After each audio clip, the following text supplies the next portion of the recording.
Hey folks, ET here coming at you with the weekly review, so let's get into it. We'll cover SPY and QQQ, and I've already kind of started building up a little bit and getting ourselves going.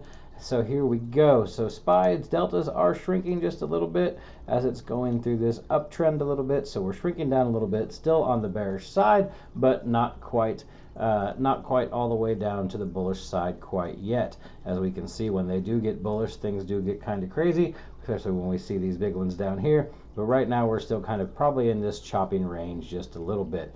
Checking out its price distros going into Monday, slightly bearish. Going into Tuesday, quite bullish. Wednesday, kind of mixed, but more bullish than bearish. Thursday, once again, we've got some pretty good bull potential there. And Friday, we've also got some pretty good bull potential there as well. We do have a lot on the docket next week with FOMC and CPI and PPI and all those other things. So all of this could change. Remember, these do change daily.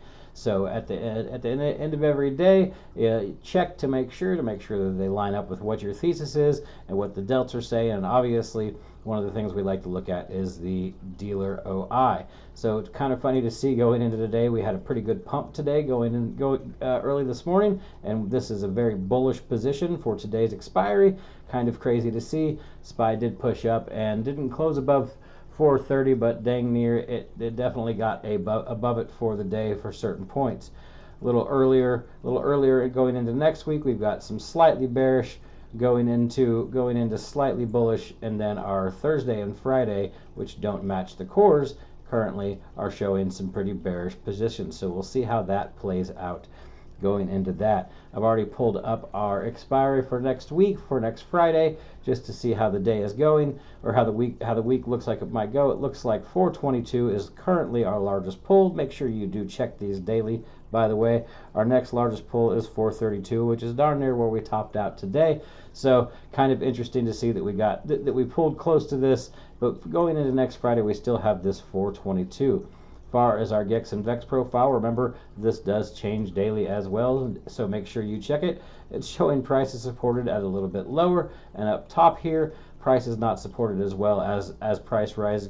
As the blue line gets above zero, price is not supported as much. So interesting to see that we have a couple of things that could show some potential short side next week. Our deltas are showing some potential short.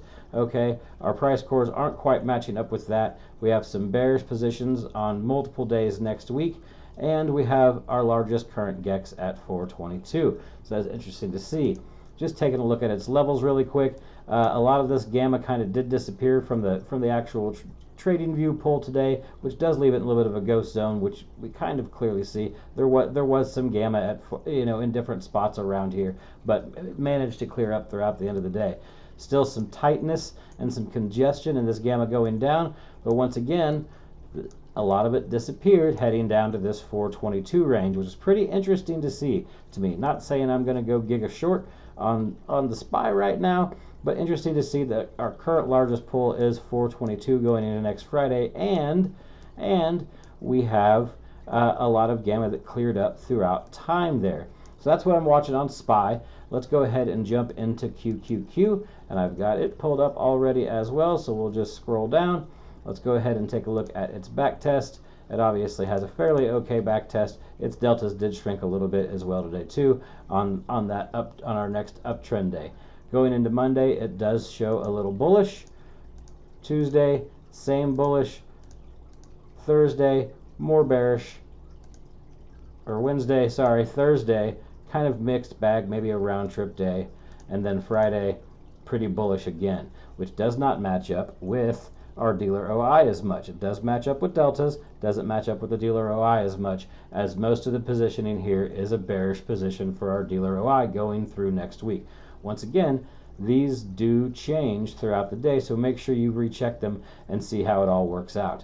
All right, checking out our gamma. Largest gamma level is at 345, which is quite a bit below where price is currently, obviously. This is the largest pull right now going into next Friday's expiry for QQQ. Next largest pull would be 350, which we're still above that price, and then this 360 up here, which I don't think we hit that quite today, but pretty darn close. We were $2 off from hitting that 360. So interesting to see that how those levels are looking right now. The biggest bounce level or potential support or repel level would be 335, but that is very far below that 340. But it is interesting to see, once again, this matches up a little bit with what we saw on SPY. 345 is its largest pull, and right around 345, right around there is when price is supported the most. Not saying go giga short, but saying the potential for some downside next week could be there. Doesn't mean that we go into a crash or a full bear market, just could mean that price pulls back at some point. Okay, so that's what I'm watching on QQQ. Let's take a look at its levels really quick. Obviously, it's got some tight gamma going down as well, pretty congested, and then it starts to open up a little bit from 350 to 347, and then what you know, all of these lines will be very, very, very hard to break, but then it gets all the way down to 325 with a big ghost zone. Not saying that price goes there, so please don't think that that is what I am trying to say. That is the wrap for the week. Everybody have a good week. I will see you next week in the Discord and on Twitter, and go get that Oprah money.